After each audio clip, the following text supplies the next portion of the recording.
Welcome to Adventures with a Very Small Lathe. This is a 7-inch mini lathe. In the previous video I completely disassembled it, cleaned it, deburred it and started working on fixing the many problems it has. At this stage my goal is to fix whatever is required to make sure the lathe works safely. In the longer term I hope to make more permanent fixes and improvements, so I'm compiling a catalogue of problems and opportunities for projects. This project has already been a major commitment, so I was really delighted when Skillshare offered to sponsor this video, as it'll really help the project. Skillshare is an online membership community for creatives interested in learning, where millions of people come together to take the next step in their creative journey.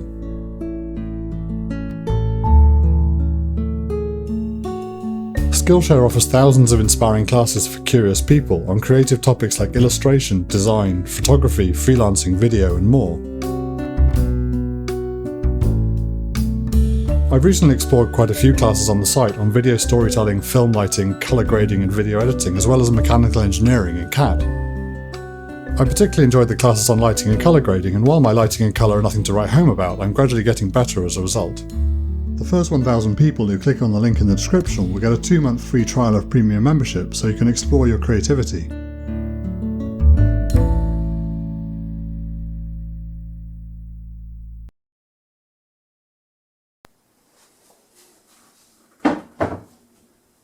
I'll start the assembly by putting the headstock back on. I tried sliding it on from the end, as this should help make sure there aren't any fragments of dirt trapped between the headstock and the ways, but it's overkill at this stage in the project.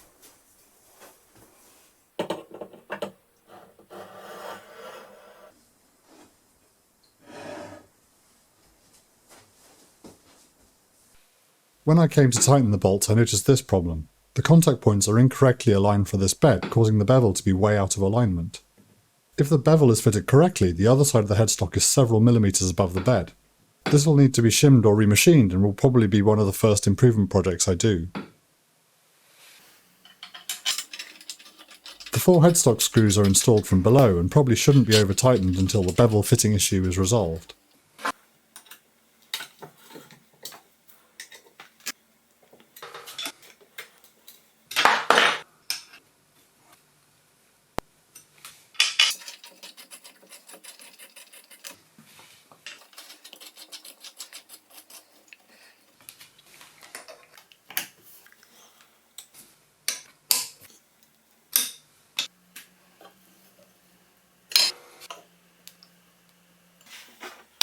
The motor is the next thing to install. The mounting studs it's shipped with are completely inadequate and failed during delivery, so I'm working on a video to make quick replacements more suited to the job. In the longer term I need to make a much more robust mount for the motor. With any luck I can make something like the really awesome mounts YouTuber Tim Nummy made in the video linked in the description.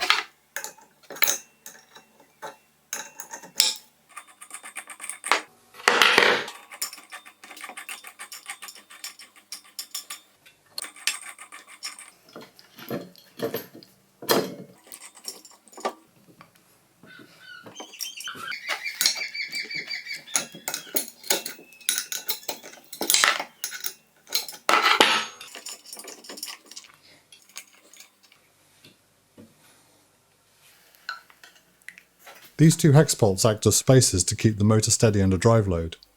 They need to be adjusted once I have the motor correctly positioned, so I'll just set the length roughly for now.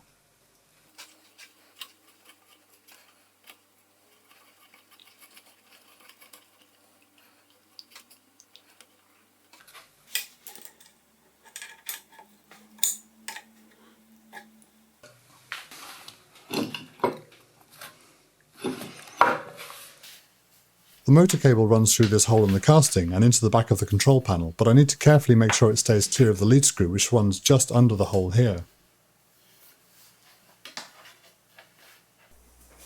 It makes sense to install the lead screw at this point, which is easier with the lathe on its side.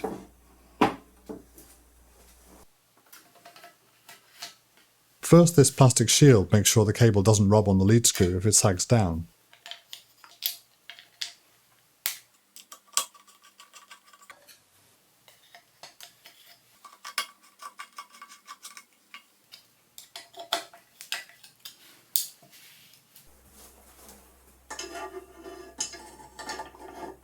The lead screw hanger bearings have different fittings.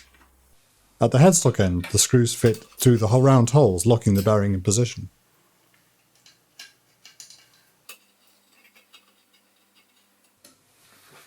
At the tailstock end, each screw has a short slot, so the lead screw can be adjusted to the correct angle parallel to the bed. I'm leaving the tailstock end loose for now so I can adjust it later. At first I thought I should tighten the headstock end, but then realised this would prevent the adjustment from working correctly and might make the lead screw curved.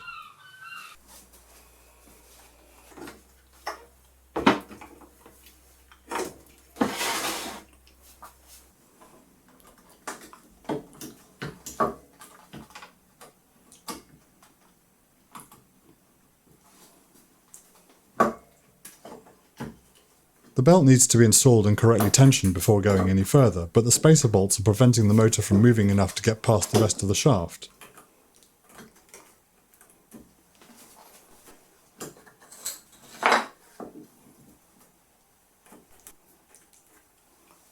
I need to shorten the spacers to allow it to move.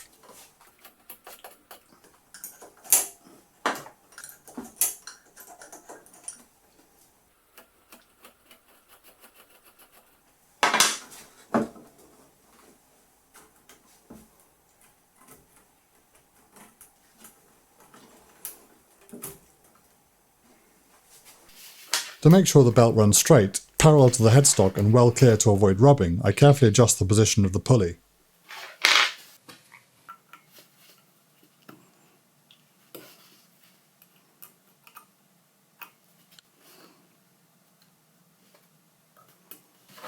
Now I need to readjust the spacers so the belt is kept from flapping, but not so tight it'll wear out.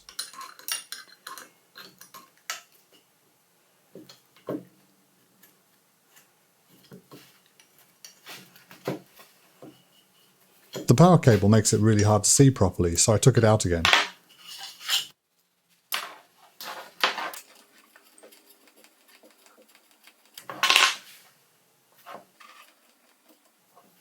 It took a while to get the motor positioned just right. After the spacers were in the right position, I needed to rotate the motor along its body until the bolts were correctly aligned with the slots so they would hold it steady against the spacers. As the bolts were on the opposite side of the casting and completely hidden behind the motor while I could see the spacers, it took a lot of experimentation and adjustment to get right.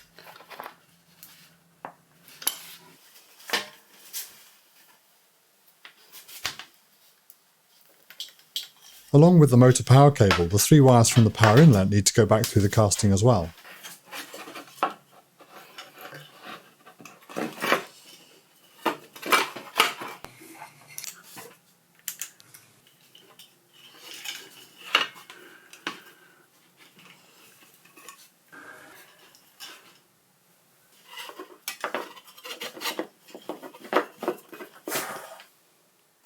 I decided not to worry too much about the earth wire bonding.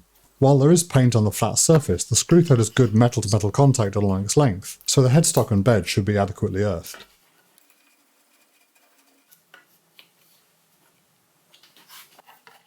I took a reference photo during disassembly to make sure I knew which wire went back where. It beats those situations where I find I can't read my own handwritten notes a couple of days later. The wires to the motor are attached to 2 screw terminals on this complicated speed controller. It would be easy to get this wrong.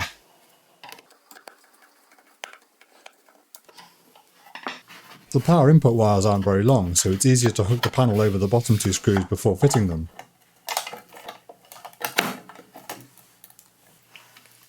The wire connection is much simpler as they attach to the obvious spade connectors on the safety cutoff switch.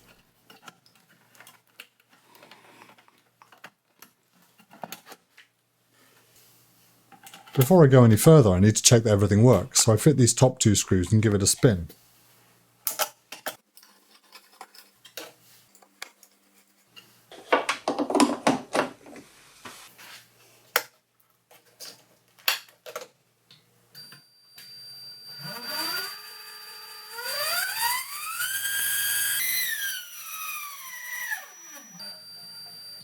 That works, so I can tighten the screws up.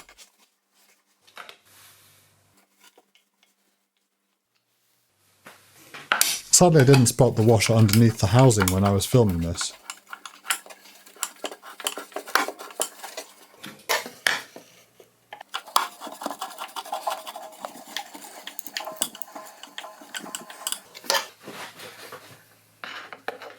Before I move on with the rest of the assembly, I needed to make sure that none of the cables are anywhere near the lead screw, as it may get more difficult to check and fix later.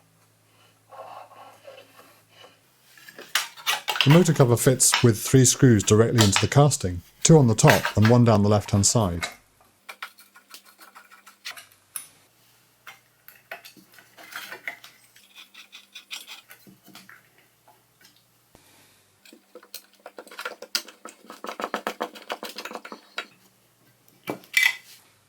The carefully aligned drive pulley turns out to be very close to the edge of the cover. To make sure it doesn't make contact, I bent the metal away a bit.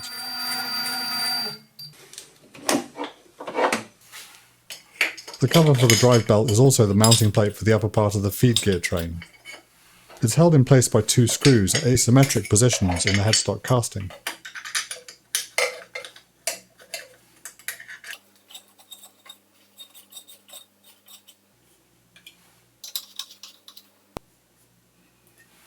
The reverse tumbler is the first part of the gear train to fit, but is tricky because the spring-loaded handle needs to be pulled out and aligned with one of the detents. This screw holds the tumbler against the mounting plate while still allowing it to be moved between 3 positions for the forward feed, reverse feed, and feed disengaged in the middle. I discovered during disassembly that it doesn't appear to disengage cleanly, so fixing and improving it is going to be a project. The link between the tumbler and the change gears is this pair of gears mounted via this bracket. The gear shaft sticks through a hole in the mounting plate, but actually runs on a bearing in the bracket.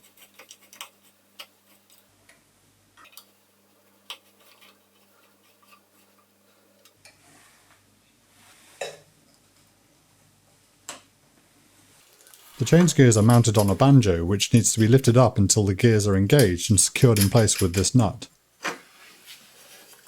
The banjo is very sloppy and actually forced to sit crooked when it's tightened, so there's a lot to fix here.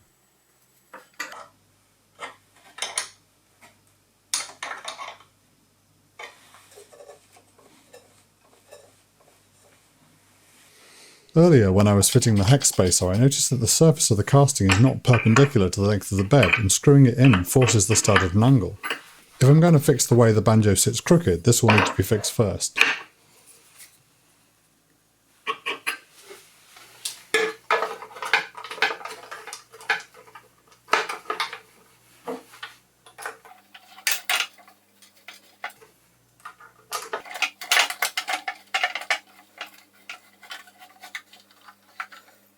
The bed is now fully assembled, so it's time to start work on the larger sub-assemblies.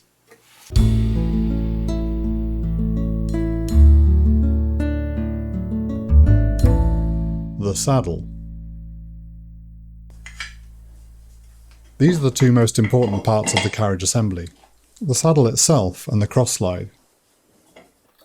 The dovetail ways are adjusted and tightened by way of a gib, which is held in place by these screws.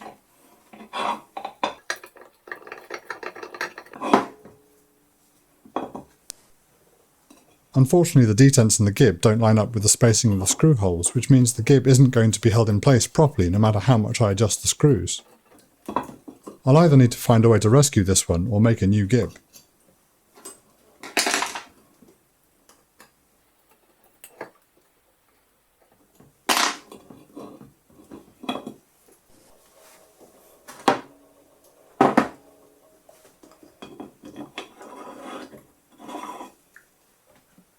This is probably quite a bit more oil than these dovetails really need, but I can always clean it up later.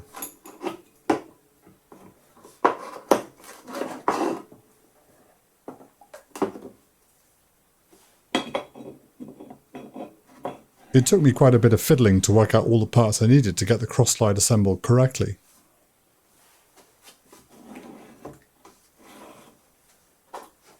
The first obvious part I'd missed out was the round plate used to attach the compound while allowing it to be rotated freely.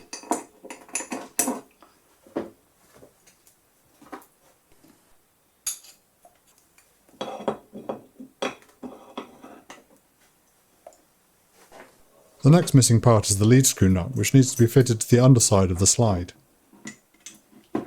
It's held in place by 2 cap screws, which serve to keep it aligned and firmly held. It also has a 3rd grub screw to control the vertical spacing from the top of the cross slide, to make sure the lead screw runs parallel to the movement of the slide.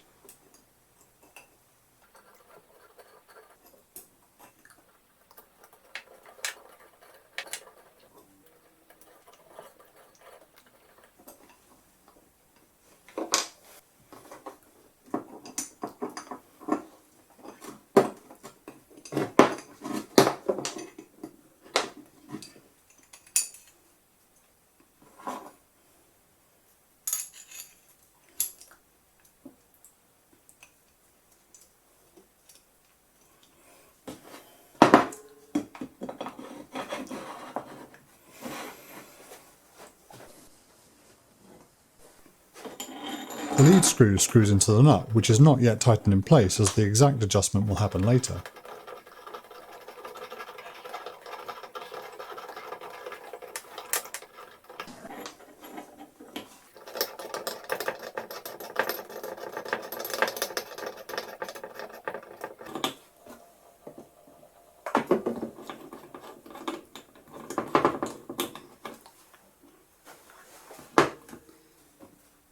The lead screw is held in place horizontally by this spacer, which has a pocket to contain the flange on the shaft.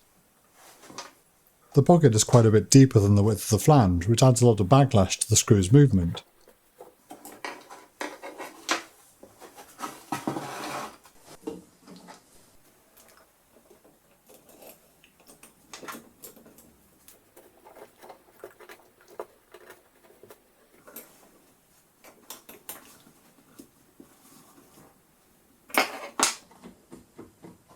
Backlash this large can make accurate machining very difficult, so I'll be looking into ways to reduce it.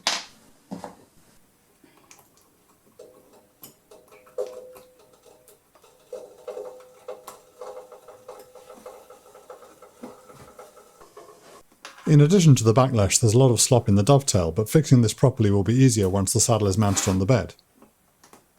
A quick tweak to the centre screw and the nut retaining screws is all I'll do for now.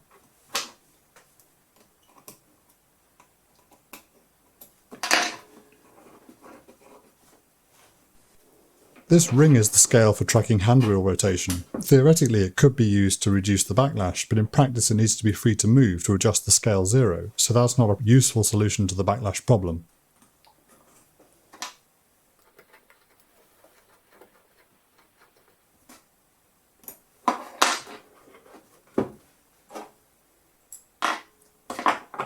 The handle simply screws onto the end of the shaft with a cap screw.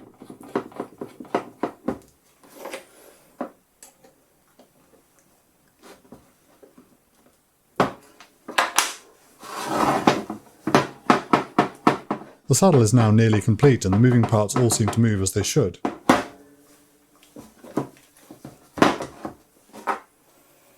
The final parts to hold it to the bed are these plates, which are screwed in place to press against the underside of the bedways, holding the saddle down. They have 3 through holes for the screws that hold them in place, and 2 smaller threaded holes which were unused when the lathe shipped. Searching around the internet has revealed that the threaded holes were intended for grub screws, which control the spacing between the plates and the underside of the saddle. This spacing should be adjusted to ensure the plates are parallel to the bedways, not slanted at an angle like they were when I disassembled the lathe.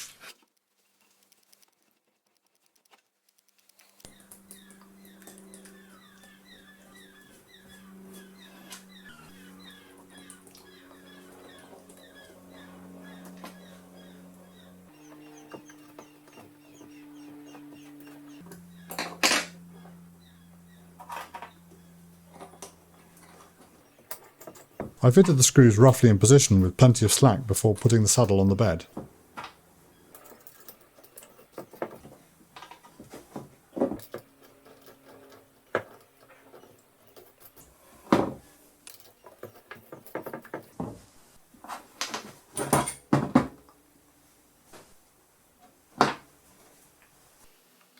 Plenty of oil shouldn't hurt here. There'll be plenty of opportunity to wipe the excess clear before the lathe is ready to run.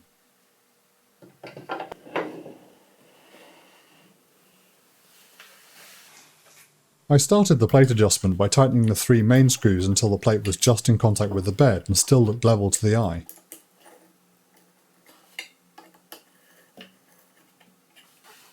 I then tightened the grub screws until they felt firm against the plate.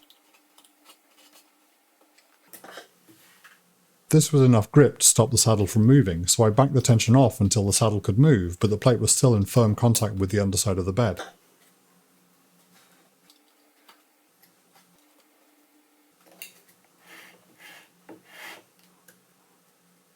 I adjusted the other side the same way, but had to fine-tune the tension on both sides to make sure the saddle could move freely enough and had similar holding forces on both sides.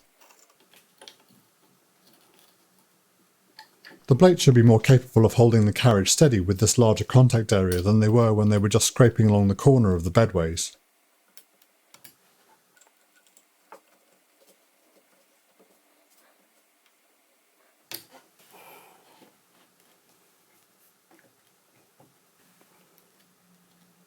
I've read suggestions that this can be improved by adding thick shims between the saddle and the bed so the plates can be kept stable without the screws forcing them to flex and bend.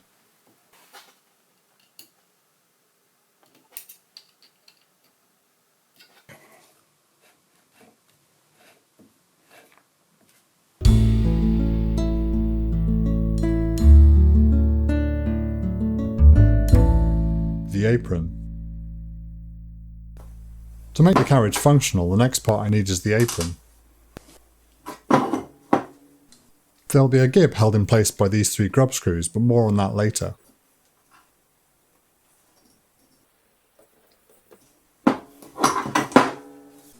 This shaft provides a way to engage and disengage the half nut for the feed. The correct positions are handled by a ball detent held in this hole by a spring and a short grub screw.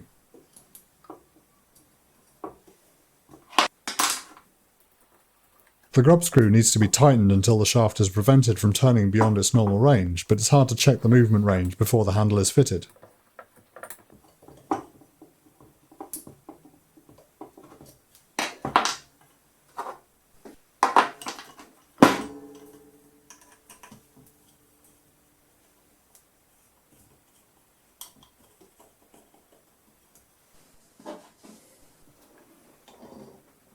The handle is secured onto the shaft with another grub screw, and a flat on the shaft ensures that the screw sits at the right angle. If the spring isn't tight enough, the handle will move beyond the end of its intended travel as the ball escapes from its detent.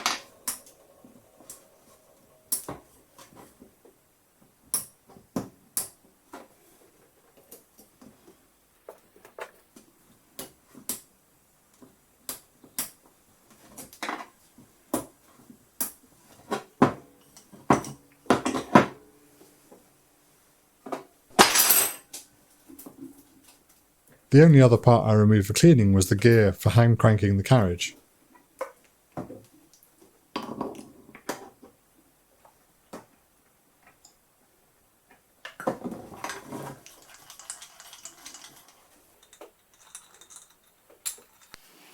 Now I need to work out how to attach the apron to the saddle and fit the half nuts around the lead screw in the right order.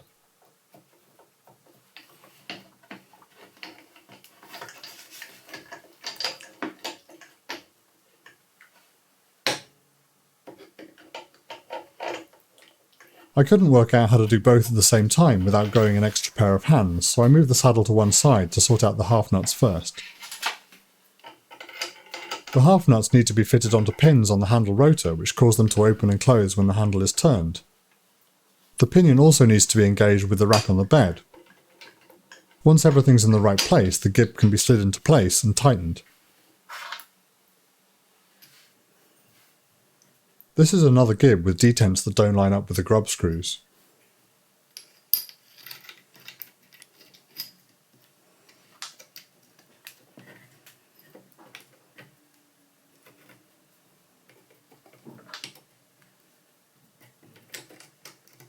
Unfortunately, tightening the gib retaining screws while holding everything else in the right place appears to be impossible with only 2 hands.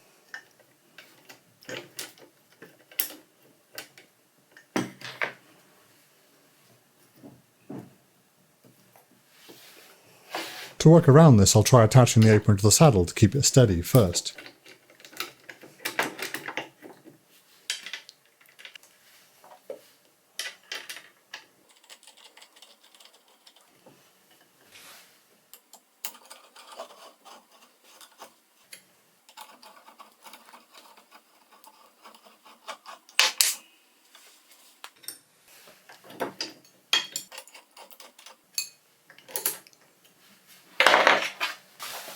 Now that the apron's held still, I should be able to insert the gib from underneath, or at least I will once the grub screws are loose enough.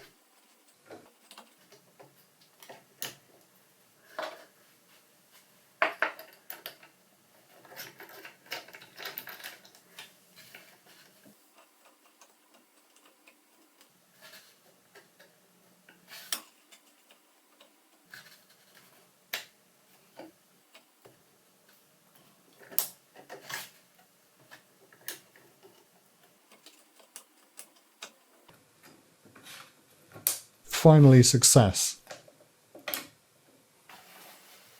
To get the gib adjustment just right, I want to be able to see it close up.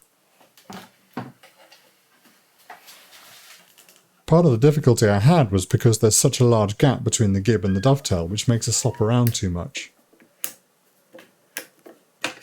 The lead screw is slopping around because I haven't yet tightened the hanger bearing fittings.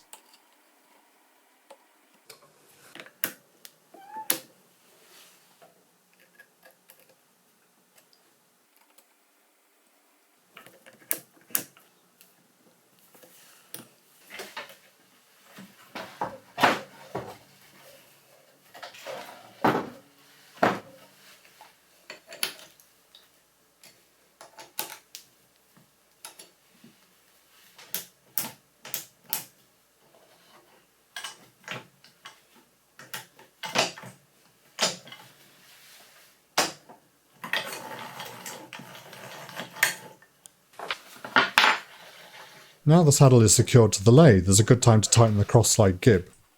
I'm starting with the centre screw, removing as much slop as possible, but ensuring the cross-slide can still move without too much resistance.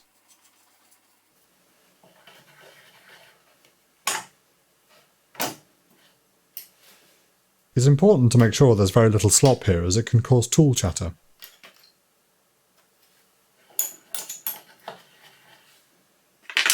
Then I tighten the other two screws until they feel about the same.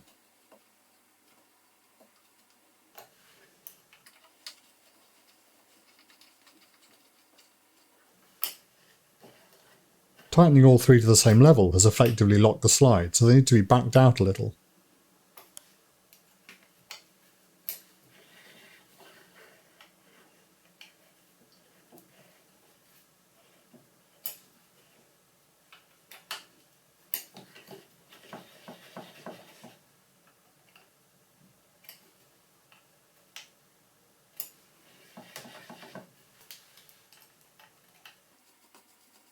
It takes a short while to tune the screws until they're all around the same tension. There's as little slop as possible, and the slide can still move.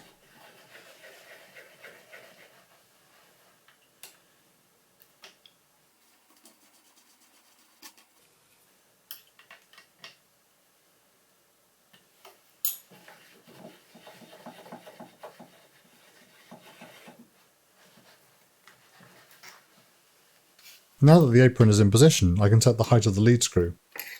I start with the screws just tight enough to stop the hanger bearing from flapping around.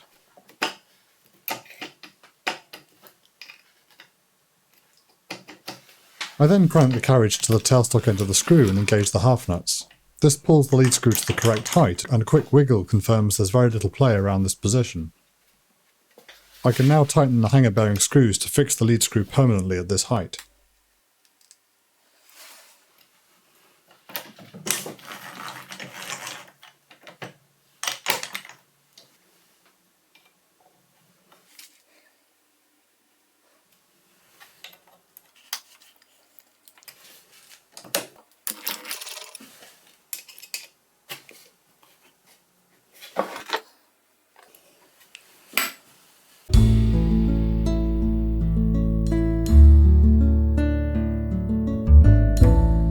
The compound.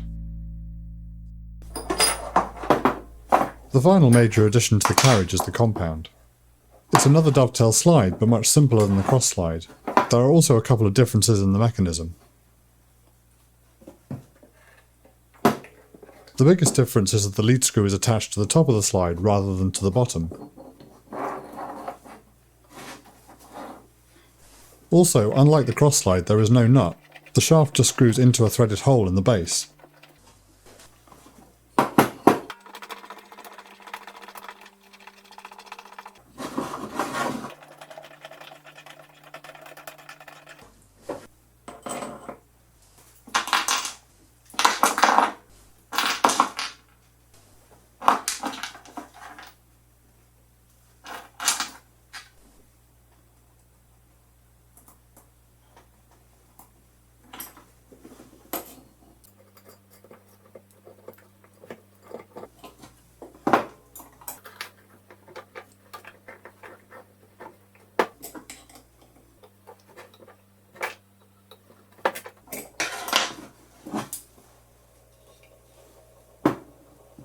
The flange on the lead screw isn't held between two parts as it was on the cross slide, and it's not clear how it's going to be kept there at this stage.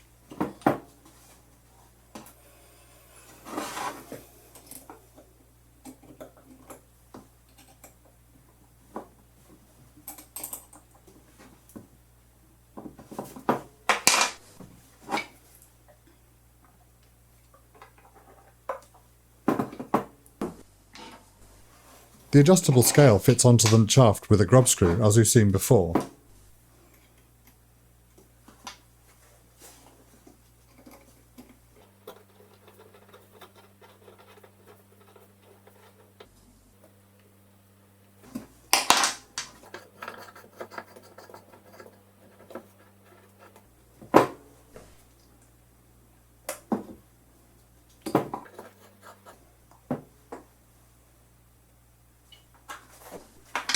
And finally these two nuts lock together, forcing the whole stack of parts to stay in place, including the lead screw itself.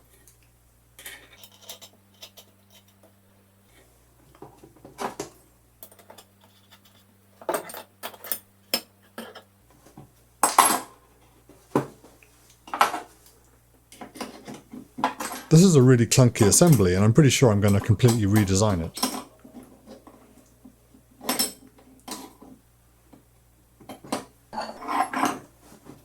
I've managed to lock everything together by over-tightening, but I'm going to delay sorting that out until everything's assembled and mounted on the lathe. The handle simply screws onto the end of the shaft with a cap screw.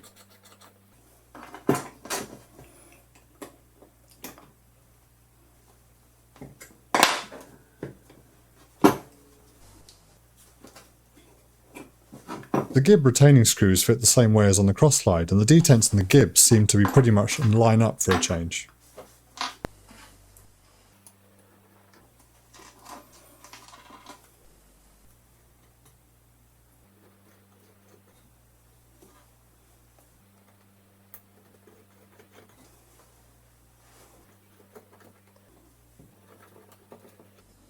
I'll tighten them once the lead screw is sorted. This round plate is where the compound's mounted, and it needs to be oiled to ensure it allows the compound to rotate smoothly. The screws on either side of the dovetail screw into the plate.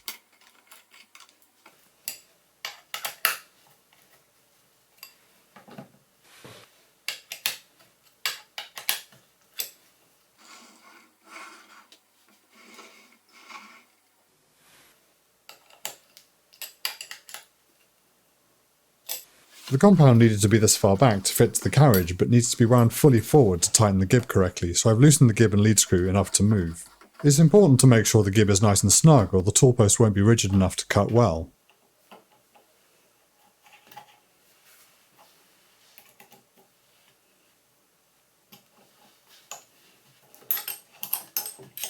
I made a lot of adjustments to the gib while I was winding it forward, so by the time it was in place there was only a little bit of fine tuning to do before locking the screws in place.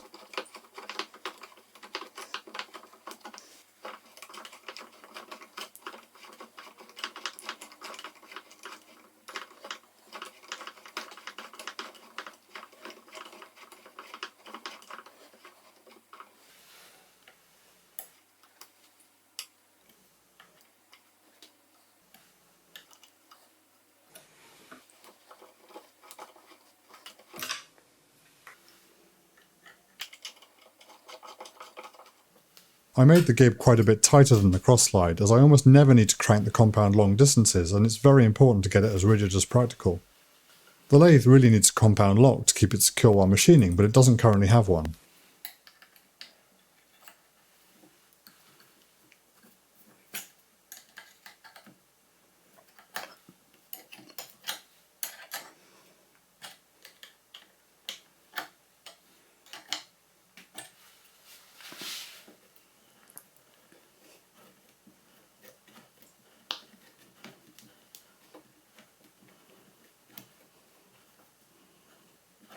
The plastic angle scale that was mounted on the compound is never coming back. I'll remake it in a material that looks less cheap.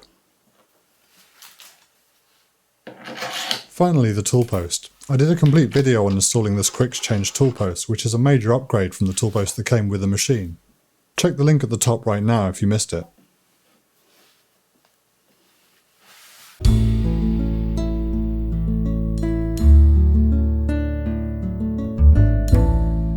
the tailstock.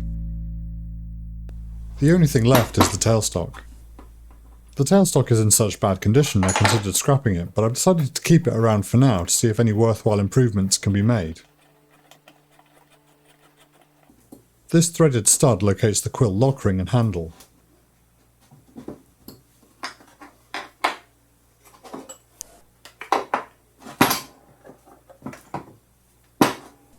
The quill has a keyway machined into the side, but there's no actual key to align it. The side of the quill lock ring sits in the keyway and keeps the quill roughly straight.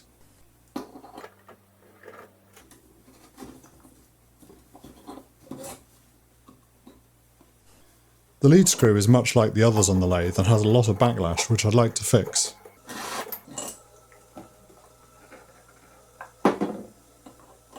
It screws into the quill from the back, and the flange seats against a bushing fixed into the back of the bore. The retaining ring has a pocket for the flange, but once again it's much deeper than the flange and a source of a lot of the backlash. The two retaining screws are threaded into holes drilled at the circumference of the bushing, so they also serve to lock the bushing in place.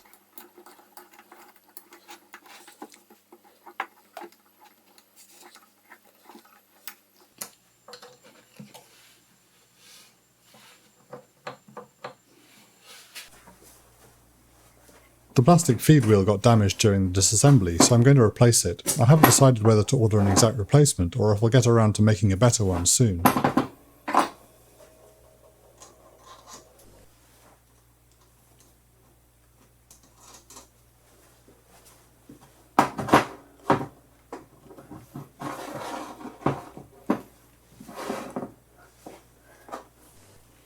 This pin is the core of the tailstock lock mechanism and will be screwed through a metal plate on the underside of the bed.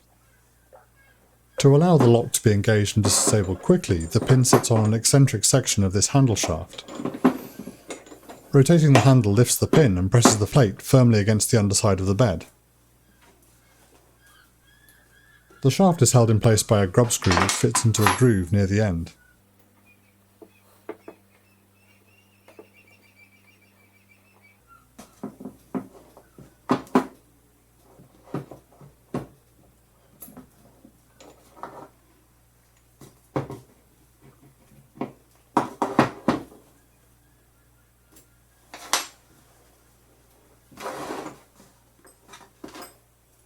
The two holes at the bottom of the back will contain grub screws to help lock the tailstock onto its base plate.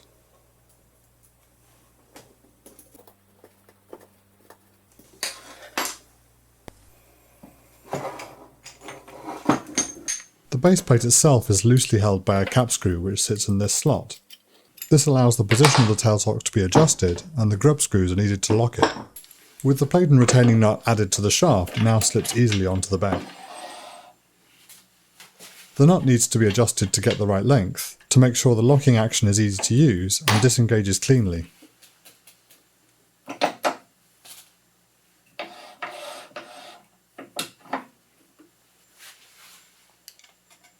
The final component is this little screw to prevent the tailstock from accidentally sliding off the end.